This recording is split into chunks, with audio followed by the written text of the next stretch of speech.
कड़ी नजर,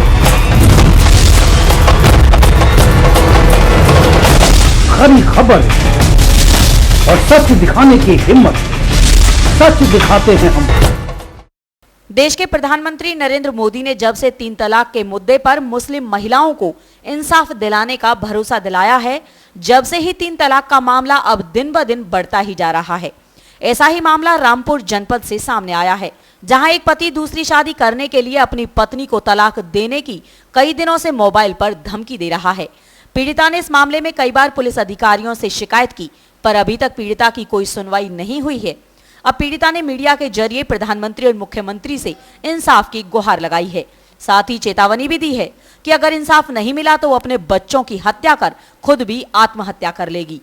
दरअसल रामपुर थाना केमरी क्षेत्र के मुंडिया गांव के रहने वाले हाजी अमीर अहमद ने अपनी बेटी की शादी 9 मार्च सन 2014 को रामपुर के ही रहने वाले मोहम्मद यासीन से की थी। हाजी अमीर अहमद ने अपनी हैसियत के हिसाब से दान दहेज भी दिया था। यही नहीं, शादी में अपने दामाद को ऑल्टो कार भी दी थी। शादी के 6 महीने तक तो घर गृहस्थी ठीक चलती रही, पर बाद में पति यासीन अपनी पत्नी को मारता पीटता रहा। इस दौरान पीड़िता ने एक खूबसूरत बच्ची को जन्म दिया तो मामला और बिगड़ गया। पति की इच्छा बेटे की थी, पर घर में बेटी पैदा हुई, जिसको लेकर आरोपी पीड़िता को मारने पीटने लगा। यही नहीं, आरोपी पति ने अपनी पत्नी को घर से भी निकाल दिया। पीड़िता को घर से निकले आज 10 दिन हो चुके हैं।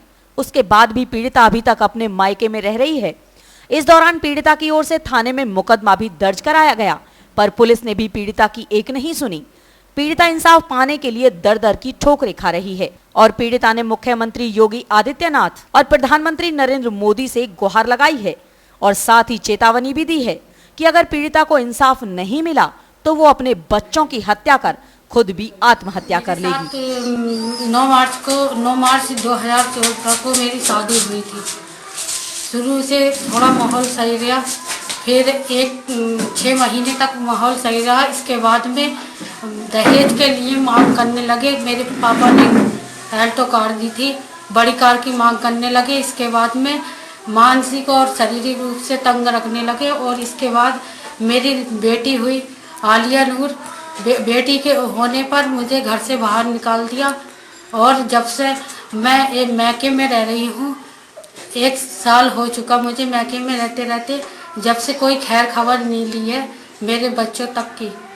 और दूसरी शादी करने के लिए कहते हैं, दूसरी लड़की देखने शादी के लिए लड़कियां देख रहे हैं रिश्ते के लिए, और मेरी कोई खैर खबर नहीं है, ना ही मेरे बच्चों की कोई खैर खबर नहीं है। मैं 1 साल से खून और जिल्लत के आंसू रो रही हूँ और मैं कानून में भी गई, कानून में भी मैंने मुकदमा दर्ज किया उनके खिलाफ, मगर मेरी कोई सुनवाई नहीं हुई है 1 साल से। मैं बहुत परेशान हूँ, मैं क्या करूँ।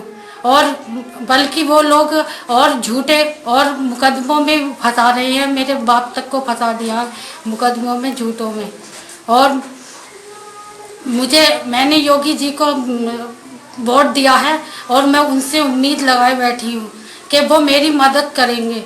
और अगर मेरी योगी जी ने या कानून ने कोई मदद नहीं की तो मैं अपने बच्चों की हत्या करके अपनी आत्महत्या कर लूँगी अगर मेरी सुनवाई नहीं हुई।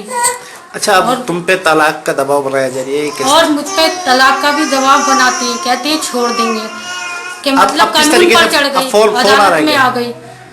ये भी कहते हैं कि अदालत पे चढ़ गई।